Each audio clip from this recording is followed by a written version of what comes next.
Hello and welcome back to Quicks14Blog. Quicks14 here, getting right back in the rating scene with our first quarter of Nax. That's right, Naxraxxams, the big Memo Gemma, 10-man, right here, right now. Starting with the Arachind quarter is what we're going to cover here. So first and foremost, please ignore my foo bars. They're fucked up. For whatever reason, and everybody has some kind of issue usually with Nax, foobar and Nax do not get along. In fact, after fighting with it so much, I finally just turned it off because it was starting to affect my other add-ons. So we're at our first boss here. Now, we've wiped here before, especially the first time we came in. We wiped really hard. I was sick. I wasn't healing very well either. It was just a nightmare. We did get him down the first time and everything like that, but this is another time we went in, and this is how we down him. Now, there's a couple ways you can fight him.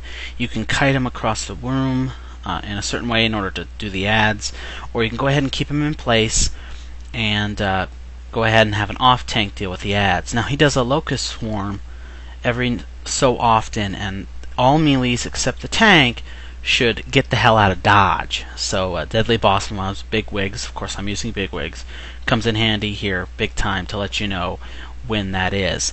As you can see, every time there's an ad, or about to be an ad, our off-tank goes ahead and moves off and deals with it and takes care of it, and some of our DPS will switch over to down the ad. Once the off-tank is done with the ad, if there's time to go ahead and do so, he will switch back and go after the main one. As you can see here, he will do these random spikes on different people, throw them up in the air, anyone nearby them. Despite that, stay in the green square. It worked out well for us. If that happens, no big deal, especially if we got druids in your party. Pop some wild growths when that happens, some rejuves, so you'll be just fine. Keep your eyes on the tank and the main tank, especially if you're two-man healing this on the 10-man, which is very possible. But you really got to keep an eye on it. But of course, especially keep your stacks up of hots. That'll help a lot. That way, if you get thrown up in the air, you don't have to fret too much about throwing up hots right away on your tank. And it'll buy you some time. So Life Bloom will definitely come in handy here. Just keep it active if you can, if you have the mana to do so. And that way, when you get thrown up, you can let it expire and let it go ahead and bloom.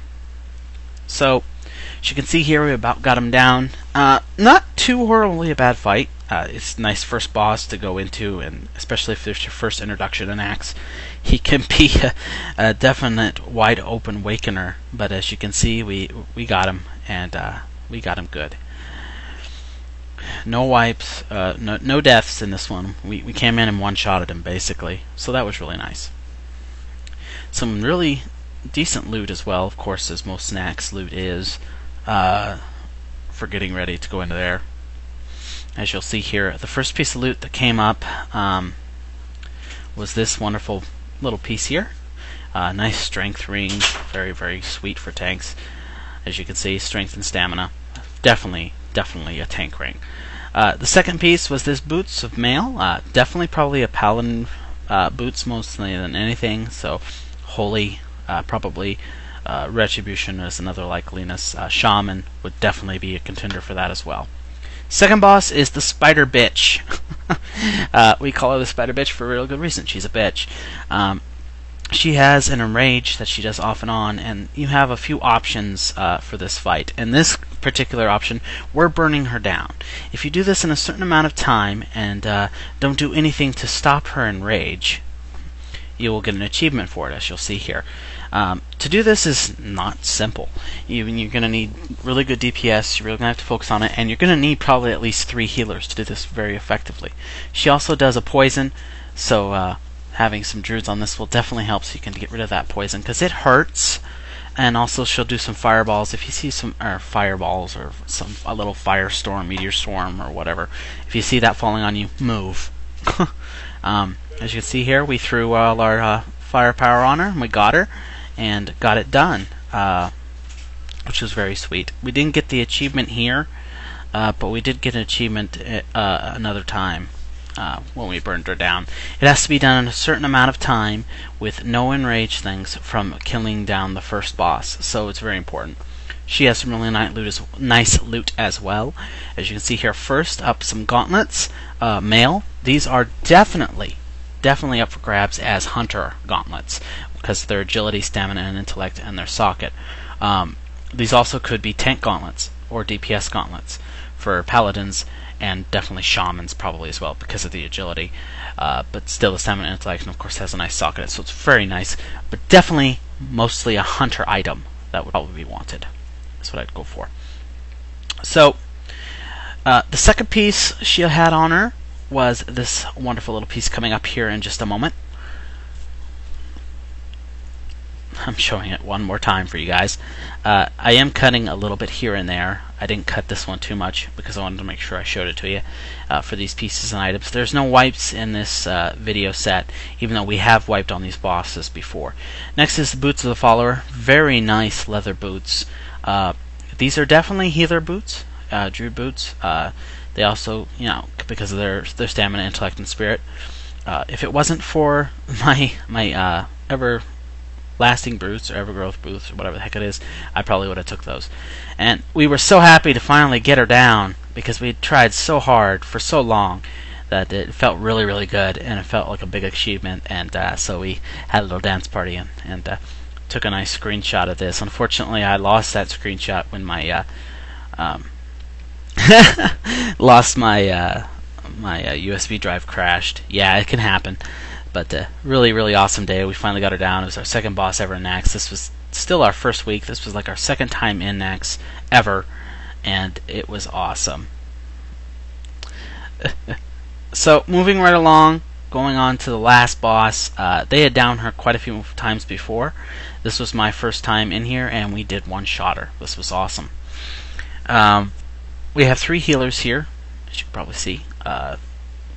We have an off healer, which actually I think there were 2 healing this. My apologies. But anyway, this is the big bad spider boss. She's the last one, and she isn't too difficult, but there's some things to note here. She does 2 cocoons. First cocoon is immobilizing. Basically throws you up against the wall and puts you in a cocoon, and if you don't tell your party members, whoever's designated to break cocoons, about it, you will stay there forever and die. Very simple. The second one she does is a little immobilizing cocoon, which is like a half cocoon really, that just basically mobilizes you and you can't cast nothing for a few seconds. Not a big deal. She also does some serious poisons here as well. So it's a good idea to make sure you keep on top of these poisons. Druids here would definitely help, of course. Otherwise, she's not too bad. Basic tank and spank, really. As you can surely see, our main tank is tanking her. Our off tank is also there to help with her. There's no ads. Well, yeah, there is some ads. There's some spider ads that do come out, and the off tank does help with those. He'll grab them, bring them over to her, so they can basically go ahead and do AoEs on top of the ads on top of her, so that way you can maximize damage as much as possible.